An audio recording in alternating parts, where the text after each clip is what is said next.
Have you ever been obsessed with anything? I was, and it didn't do me any good.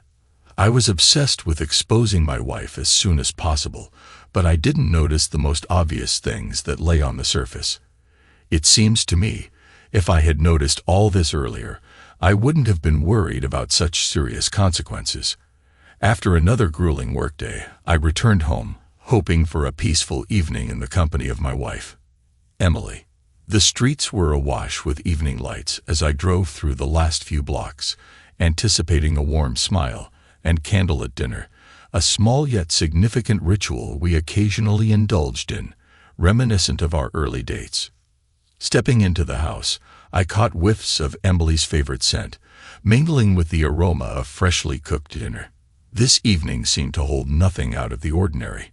We sat down at the table, exchanged news of the day, sharing minor joys and disappointments. Her voice sounded as melodious as ever, her gaze filled with warmth and care. As the evening progressed, we moved to the living room to enjoy a cup of tea and watch a new series, which had become our little obsession. Emotions flickered on the screen, but I noticed Emily's gaze drifting, her thoughts wandering elsewhere. A vague unease crept over me, but I brushed it off, thinking it might just be fatigue from the day's work. That night, light conversation and laughter filled with the familiar coziness of our home. I cherished these moments of tranquility and closeness, unaware that soon our mundane existence would be called into question. At that moment, I simply rejoiced in the peaceful evening spent together, oblivious to how soon everything would change. As the evening turned into night, our conversation became more intimate and profound. Emily suddenly grew silent, and in her eyes, I saw a shade of seriousness that rarely appeared without a significant reason. It became clear to me that she wanted to share something important that she had been holding on to for a long time. My initial thought was to support her, as in our relationship, we always aimed to be open and honest with each other. "Michael," she began, and I felt my heart skip a beat in anticipation. "I need to tell you something. I've been thinking about it for a long time and have come to the conclusion that I can't keep hiding it anymore." She said this, and I understood that the conversation was going to be very serious, as such words often precede something unpleasant. "Yes, dear, I'm listening attentively," I said. "Just don't think it's about you," she began after a brief pause. "I want to explore myself more, but because of our marriage, I can't do that. You understand?" "I don't understand. What do you mean?" I asked, genuinely not comprehending what she was implying. "I want something new. You understand?" She attempted to hint. "Do you want to spice up our sex life?" I asked. "No. I want to try something new with another man," she said directly. I was stunned, not knowing how to react to such a revelation. It was unexpected for me, especially considering we had been together for 6 years. My emotions quickly shifted. I became more serious and asked with the same expression on my face, "You want to have sex with another man?" I asked this very harshly. I saw Emily beginning to hesitate, her eyes darting from side to side.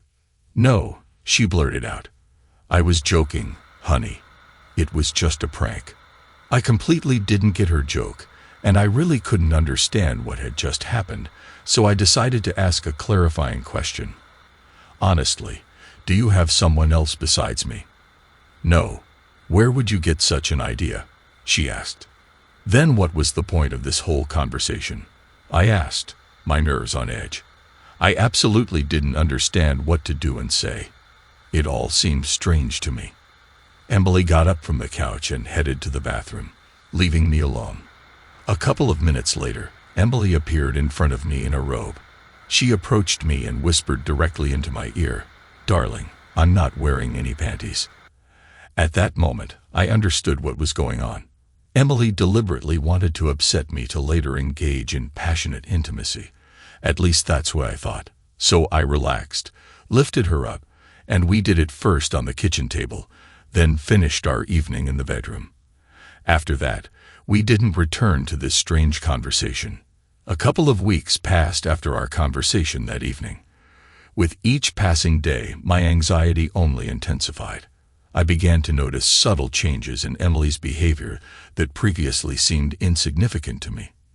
Now, every call she hurried to take in another room. Every tardiness from work became reasons for suspicion. I used to trust my wife, but now I felt like she was hiding something. I decided to talk to her about it, hoping that an honest conversation would help dispel my doubts, or at the very least, help me understand what was really going on. Emily, I began one evening as we sat in the living room. I feel like something has changed between us. You seem distracted. Is there something you would like to tell me? She looked at me with bewilderment, then replied with a slight smile. Michael, I'm just tired from work. Don't worry so much. Everything is fine. But my doubts didn't disappear. I began to pay attention to details. Unexpected delays after work, new habits that seemed strange to me, such as her taking more frequent showers when she returned home late, or going to the bathroom with her phone, which she didn't do before.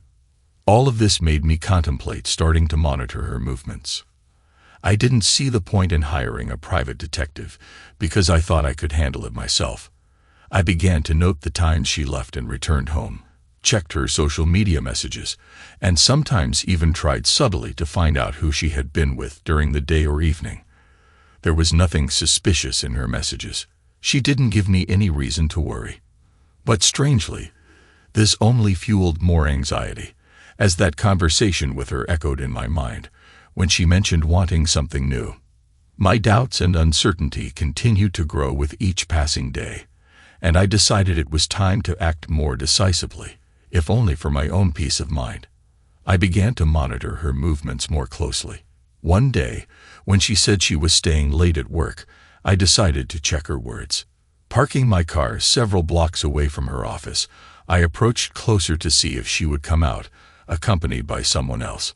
Standing in the shadows, I felt like a character from a cheap detective novel, but the trembling in my heart reminded me that this was my reality, not fiction. After about an hour of waiting, I saw Emily coming out alone. My relief was short-lived, as a few minutes later a yellow Chevrolet Camaro pulled up to her, and a man much older than both Emily and me stepped out. They embraced, and my heart stopped. I couldn't hear their conversation, but their body language spoke volumes. Emily was touching this man's hands. Then they shared a passionate kiss. They laughed and got into the car. I remained standing in the darkness, trying to gather my thoughts, realizing that I had messed up by not capturing video or photo evidence. On the way home, I tried to figure out what to do next. Questions raced through my mind. Should I confront Emily now or gather more evidence? Can I trust her at all? And what does this mean for our future? I returned home, and about an hour and a half later, Emily returned, immediately heading for the shower. I realized it was pointless to talk to her right now, as I had no evidence. So, I installed a tracking app on her phone, justifying my actions with a desire to protect our future. In the first few days, I barely noticed any changes, but over time, I started receiving notifications that confirmed my worst fears. Emily was spending time in places she hadn't told me about, and it seemed like she was trying to hide these meetings from me. One day, after such a notification, I decided to follow her. My fears were confirmed when I saw her meeting with the same man. They seemed happy and relaxed together, which was a blow to me. I recorded their meeting on video, feeling a mix of anger, betrayal, and shattered hopes. On the way home, I pondered what to do with this evidence. On one hand, I wanted to confront Emily and demand explanations. On the other hand, I was afraid of destroying what was left of our relationship. I hired a private detective to gather more evidence while trying to maintain my usual lifestyle and not arouse suspicion from Emily. I didn't want to be a cuckold, so I planned to give Emily a truly cruel surprise. The private detective worked for 3 weeks, and after that, he provided me with all the information about my wife's meetings with this suspicious man, who turned out to be Randy Campbell, an influential individual with his own business, unrelated to my wife's work. It became a mystery to me when and under what circumstances Emily met this man. I realized that decisive action was necessary. Thanks to the private detective, I found out that Emily stays with her lover every Saturday at a 4-star hotel, and they spend a minimum of 2 hours there. I also knew their room number. They had room 305, a luxury suite. So, on Thursday, I asked my close friend, whom I explained the whole situation to go to the same hotel and book room 305 for a day, paying him for it. Since each room in this hotel had its own key card, my friend accidentally lost it the next day, Friday, and paid a small fine for it, which, of course, I compensated him for. As a result, on Friday, I had the key card to room 305, the very room where my wife usually spent time with her lover. I slept poorly on Friday night, but surprisingly, the next day, I felt alert and fresh. Emily left for work as usual, but from early morning, a private detective whom I had asked to work that day was watching her. Since I had taken the day off in advance, closer to lunchtime, I went to the hotel. I planned to book room 304, but decided to inquire with the administrator about room 305 first. I was told that the room was booked for today, and I sincerely wanted to believe that my wife and her lover had reserved it. Towards evening, I received a message from Emily. "Dear, I'll be late today, so don't wait for me." I replied, "No problem," and also called my private detective, who informed me that my wife had left the building and gotten into a taxi, apparently heading towards the hotel. I was surprised that she was alone, but at that moment I had already decided to act, so I left my room and entered room 305. On the table, I placed a bottle of wine and 2 glasses, as well as a magnificent bouquet of flowers on the bed, and sat waiting. My hands and legs were shaking from the impending meeting, but I understood that it was necessary. Emily arrived at the hotel around 40 minutes later. She was still alone. I asked a private detective to keep an eye out, and as soon as he saw Randy Campbell, to inform me immediately. I heard Emily approaching the door and activating her key card. The door clicked, and she entered inside, looking so beautiful and independent. "You know, I think I understand what you meant by studying yourself, and why our marriage is getting in the way," I said, pausing. At that moment, Emily's phone slipped from her grasp. She clearly didn't expect to see me here, but I continued, "But I don't understand why you didn't tell me everything that was going on with you that night." Emily stood silently, seemingly paralyzed. She looked at me, and I could see her trembling. She was scared, which amused me even more. I approached her, picked up her phone, and put it in my pocket. "What are you doing here?" she blurted out. "Did you think you could cheat on me, and I wouldn't notice?" I asked. "No, darling. What are you saying?" she said, suddenly coming to life. She wanted to approach me, but I stepped back. "I suggest we discuss everything. Sit down," I said, and she sat at the table. I opened a bottle of wine, and as I poured us a drink, I decided to inquire. "Can you tell me how many times you've had sex with Mr. Campbell here?" "I haven't had sex here," she quickly replied. But I silently sat on the opposite side and continued. "Did you enjoy having sex with him?" "Please stop," she said nervously, and at that moment, I took out my phone and turned on the audio recording, which captured Emily's moans and how she begged her lover not to stop. "You tell me to stop, but you ask Mr. Campbell to continue," I said. "I don't understand what you want." She continued to resist, looking like a mouse trapped in a cage and not intending to give in. "I just can't understand. You came here alone, and soon your lover is supposed to arrive. If you came here alone and no one forced you, then it's your choice, isn't it?" I asked, and it was evident that Emily was struggling with the tension. "I cheated on you, but it doesn't mean anything." "I'll stay with you," she said bluntly. "You'll stay with me? Why do you think we'll be together after this?" I asked. "Don't you love me?" she asked. "What does that have to do with anything?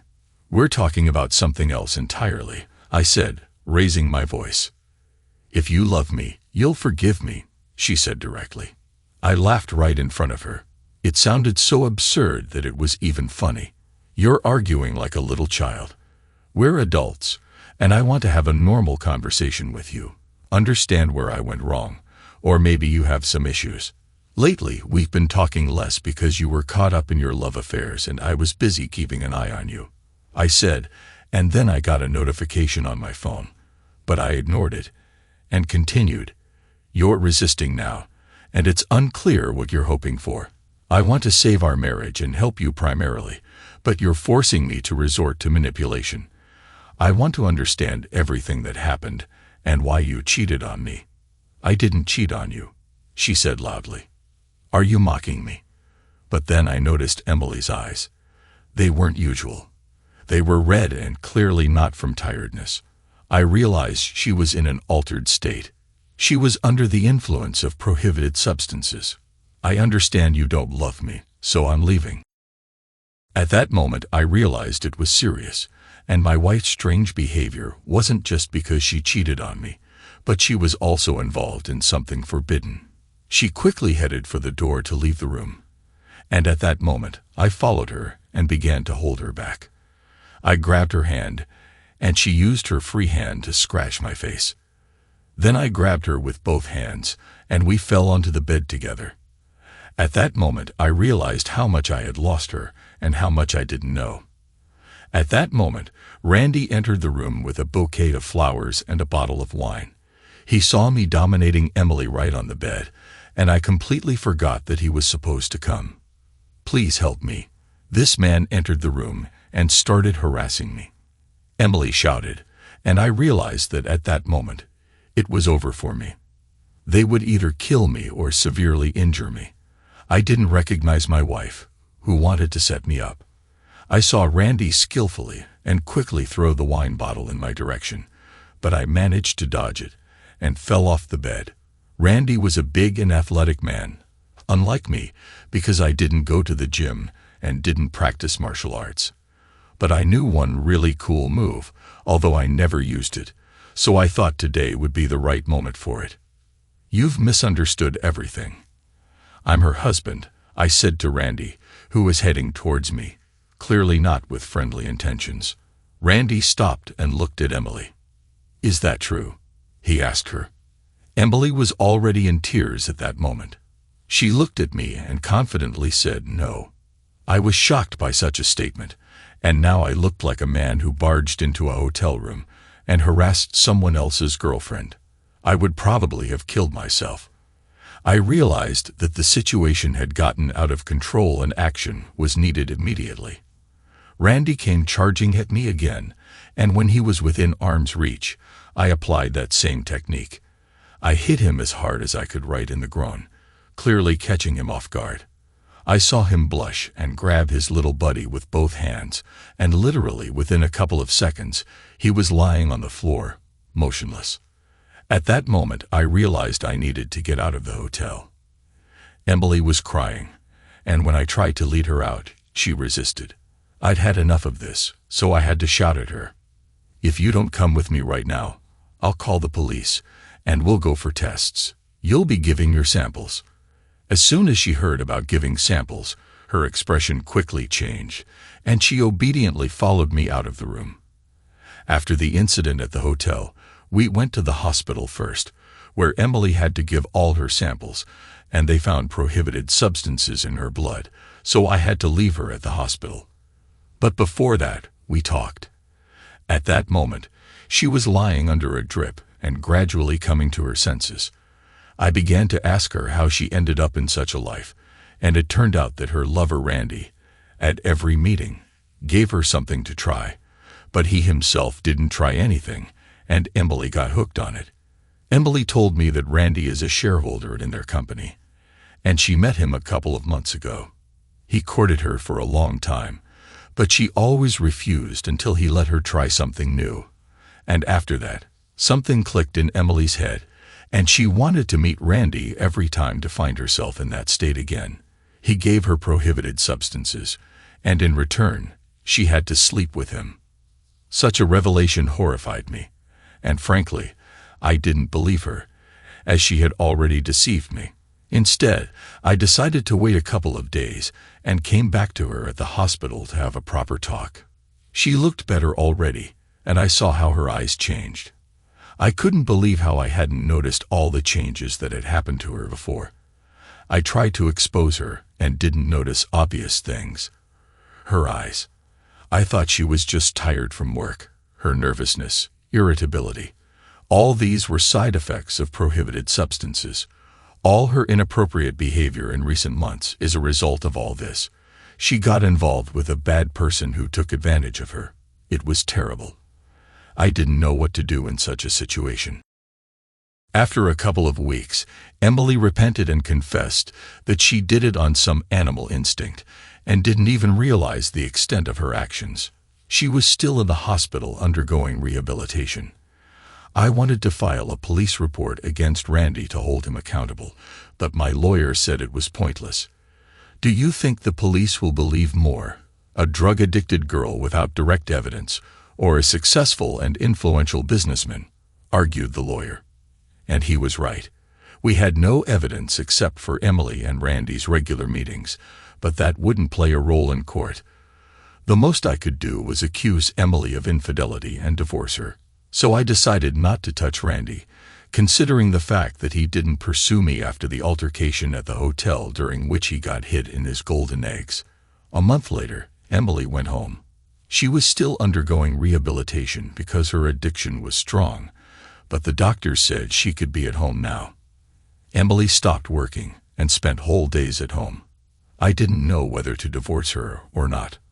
On the one hand, this person betrayed me, but on the other hand, she was sick and in a difficult situation, so I decided not to rush things and waited for the right moment. But in the end, everything only got worse. Emily started drinking alcohol every day. One addiction replaced another.